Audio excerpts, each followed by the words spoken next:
Let us head on to this next section. In this section, we will be discussing the kind of quality of population that we have. This quality is usually measured with good education, good health, and good skills. And then we are going to go detailed into what exactly education is and the kind of efforts that are made in our country to improve the entire education scenario. And we are going to see the different kind of variations in the literacy rate, right? Literacy rate is the kind of uh, age at which you will measure whether uh, a child can be able to read and write. So that is exactly literacy rate, which we will be seeing in the future slides. Then we see the scheme, two schemes, that is Sarva Shiksha Abhiyan and Midday Meal Scheme, and how it has impacted the education scenario in our country. So let us get on to this section. Quality of population. So quality of population mainly depends on the literacy rate, as I've told you earlier, the health of a person, which is indicated by life expectancy. So life expectancy means the expected age that a person has, the expected age that he will live for, he or she will live for, is what life expectancy is. And this number, that particular age, will tell if that person is healthy or not. Then you have the kind of skills that are given out to different types of people in our country. So you should also know the quality of population is so important that it decides the kind of economic development of our country and the growth rate of our country, as to how the country is growing. Is the country growing, or is it decreasing? Literate and healthy populations are an asset. That means we need to improvise on this, and we should not let this hamper our economic development. Let's head on to education, one of the main asset for our economic development. So when you invest in a good education, you are for sure given a, you can tell that you are going to get a good job, and a good job will definitely give you a good salary, right? So let us see what kind of contribution education gives. It is naturally, it helps a person grow, right? You will understand it, you will understand what is right or wrong, which makes you an ethical person, right? You will improvise on your values in life, you will understand morals in life. So it helps you for your individual growth. It helps you dream for a goal. It helps you have new aspirations and develops values of life.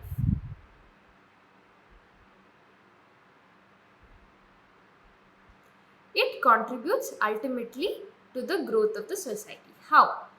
There are so many individuals in the society. If everyone is given a very, very good education, ultimately it leads to the growth of the society, right? That's how the chain works.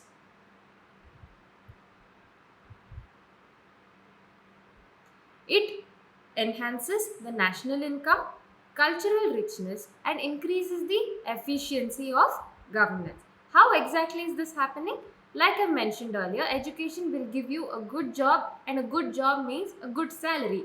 And salary includes the personal income, and personal income adds on finally to the national income of our country. So, one, you have increased national income, and also when you have good education, you are in a thought process to think rightly as to what is wrong, what is right, and also decide as to the kind of different schemes of the government, and listen to I mean ask questions as to why the government is making such schemes.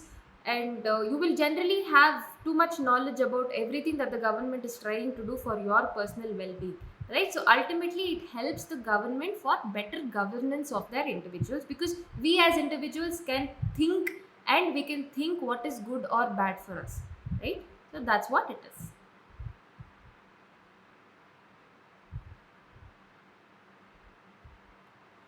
So what are the different kind of efforts that are made in this stream of education? So, there is a provision made for providing universal access, retention, and quality of education in elementary education with a special importance given to girls. So, there's also something like Navodaya Vidyalayas that are being set up in each district. And there are vocational streams that are developed for high school students with occupations related to knowledge and skills. So not just the kind of textbook reading that you do, there'll be some kinds of vocational streams such as gardening, that you can help out with a certain skill when it comes to gardening. There will be something like cooking as a vocational stream that will help you become a chef in the future as a part-time or a full-time, whatever it is. So, with your kind of books and education, you will also have vocational streams. Let's get on to some statistic numbers here. The planned outlay on education has increased from rupees 151 crore in the first plan to rupees 99,300 crores in 2021. So the first plan was around 1950s, right? So from 1950 to 2020, look at the kind of jump in the kind of investment that India has made on education. So you can understand the importance that education has in our economic development. The expenditure on education as a percentage of GDP rose from 0.64% in 1951 to 52 to 3.1% in 2019-20 and has remained the same, that is around 3.3% itself, from the past few years.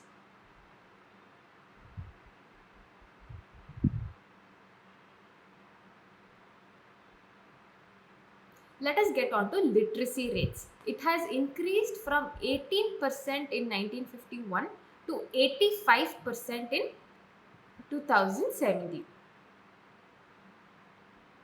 So we have to see literacy not just as a fundamental right of an individual, but you should also see it in a way where the students can perform their duties and enjoy their rights properly. You should make children literate so that they know the kind of duties and the rights they have in their lives.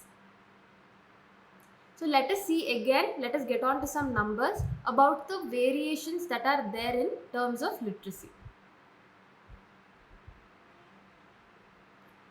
So literacy among males is nearly 14.4% higher than females, and it is about 14.2% higher in urban areas when you compare it to rural areas. In 2017-18, literacy rates varied from 96.2% in Kerala to almost 71% in Bihar. So you have to understand here that Kerala is the highest literate state in India. Majority of the population have achieved high literacies because of very good quality education that are given to every children and every person there.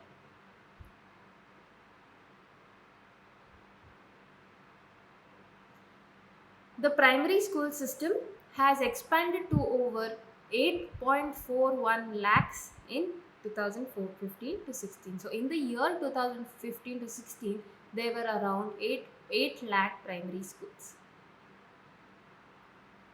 So you should also, you have seen the kind of progress that education stream has happened in India. But you should also know that just basically giving education is not the main criteria here. Just giving them books and just teaching is not the criteria. You should see whether that kind of education that is being given out is of good quality or bad quality. If the children are able to understand and comprehend it properly or not. And this finally will lead to something called as dropout rate. So what exactly is dropout rate? Dropout rate is if the child feels that the quality of education is not good and it is not helping them, they will start to think that they might as well spend some time at home and help the mother or father doing their chores like domestic chores or go out in the fields and work, rather than get education. They will start to question as to why should I study when there's already work in the house, when I'm getting money out of it. They will not actually think the kind of importance education has. So that leads to, so when there is poor quality of schooling, or when the family in their house requires labor, that leads to dropout rates. And in India we do have a high dropout rate, and that needs to be regularized. So let us get on to this new scheme that is given out by the government of India, called as Sarva Shiksha Abhiyan.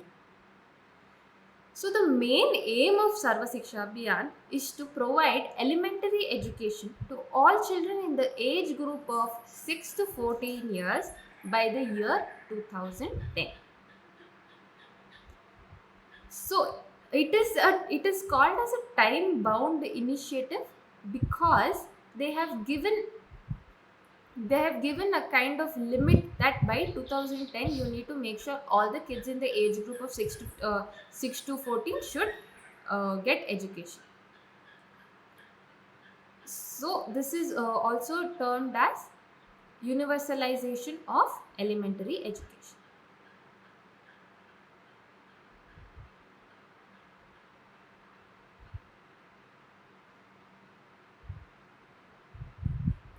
Let's get on to the next important scheme by the government of India in this education domain. So the main aim of this scheme is to encourage attendance and retention of children. Like I've told you earlier about the dropout rate. So the main aim of this scheme is to make sure that there is lesser dropout rate by encouraging greater attendance and keeping the children back in school, and to improve their nutritional status, meaning they're consuming good nutritional food back at school. Right? So midday meal scheme is like a scheme where the government gives out schemes to children back at school. A meal is given out in terms of egg, milk, and rice items and some things like that, so that they can encourage the kids to stay back at school, and finally give them good quality food and improve their nutritional status. Always remember, a healthy body means a healthy mind. A healthy mind means a healthy body. So they have impact on each other. Also, you have the gross enrollment ratio, that is GER, in higher education in the age group of 18 to 23 years is 26.3% in 2018-19, which would be broadly in line with world average, which is a very, very good positive output. Okay, so the strategy that we focus on when it comes to the education sector in India is that we increase the access to education, the good quality of education, and adoption of state specific curriculum modification. Then we also have to increase the kind of digitalization that's happening. We have to use the information technology very efficiently, and bring about greater education quality. And there is also focus on distance education, convergence of formal, non-formal, distance and IT education institutions.